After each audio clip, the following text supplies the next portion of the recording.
Hey YouTube, Mark Kaufman here, and today we're going to take a look at the Giant Mouse Knives Ace Biblio.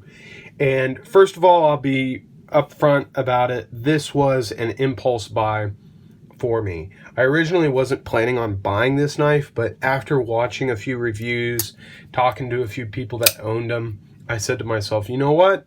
I'm going to have one. And I thought to myself, well, if I'm going to have one, I need to get something that's a little more unique than just titanium or blue titanium or micarta. I just thought, you know what, there is a black one. There's an all black stonewashed titanium one that has this black stonewashed M390 blade, and they call that the Darth Biblio, but I don't do a lot of all black knives. I just haven't really gravitated towards those, so I went with the bronze. And you can see that bronze kind of poking out on the edges here, which I ended up highlighting a little bit with a pencil eraser. I felt like getting just a little more bronze out of that would be great. First of all, I'm going to say I love that there's minimal branding. You only see Giant Mouse emblem and then you see Ace. All of the branding is right here in the scale. Now you're not going to be able to see that, so I'm going to get my Olight IR2EOS. I think I'm reading that right. And we are going to see, there we go. There's all the branding. Fox, Anzo, under that says made in Italy, and then under that says M390. All the credentials are there in the handle. So that is awesome. You have minimal branding, keeps the knife clean. We have wonderful ergonomics here. Finger choil up here, jimping here, and then that flipper's jimping actually enacts as jimping to grip your finger. We have jimping up here for these kinds of cuts, for pinches, which you can actually get some chopping done with this. You have enough belly here, and I think you can see it in the shadow. You can do this kind of cut, this kind of cut. The flipper tab is so low that you can really get almost level, and you can do some chopping with it if you had to. There's enough blade here to run it up against your knuckles and do some real good chops with it. So that is wonderful.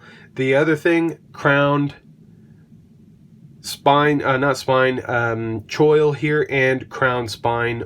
Love that. Feels wonderful. Feels wonderful against the finger here.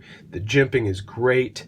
We have great amount of weight with the bronze. I was very surprised when I picked it up out of the box at how heavy it was, but I thought, you know what, that's fine. I would much rather know it's in my pocket than not know. We have a great wire clip here, which is right and left hand carry, tip up only. Excuse me. And then we have a lanyard hole. So this is also an open pillar construction, so if you need to clean it out, you can just shoot some compressed air in there, and there you go. And then the lock bar here integrates from down here to the upside here. And then we also have a ceramic detent ball. So you've got everything here for, well, $250. So yeah, this is a higher ranged knife in my collection, but it's worth it. I love carrying this. The M390 is fantastic, and I've actually found that it will strop up pretty easily. And the other way I manage this edge without taking a lot of life out of it is I use a Spyderco fine bench stone, and I just do a slightly micro beveled angle on this. It's almost a 15 or 18 degree angle. So I just kind of up that just a little bit and then just do very light strokes, and it will refine that edge. And then I just drop it up, and there we go. We're good to go. So that's a little bit into how I manage my higher end steels edges. I don't ever really want to have to redo the whole edge unless I've actually dulled it out, which I did do on another one of my Giant Mouse knives. And I ended up resharpening that. And I will tell you, if you don't have a diamond stone, M390 can be a little bit of a pain, but if you have a coarse stone, it's not too bad. The hardware on here, fantastic, minimal hardware. I really love the way this knife looks, feels, and handles in hand. It just is fantastic. Wonderful weight distribution here. Let me see if I can get it balanced out. It's not completely balanced right here, but it's balanced right about there. So that's where we balance out on that. So and really when you pull back here, it feels wonderful. It feels a little back heavy when you choke up, but you're going to be doing more forceful cuts. But I just really wanted to just show you guys this knife out of my collection. It was an impulse buy. I wasn't expecting to buy it. I've had it for almost a year, and it's been fantastic. It really has been a wonderful knife, and it's Vox. I mean, it's Vox and Anzo putting their minds together and creating a wonderful blade here.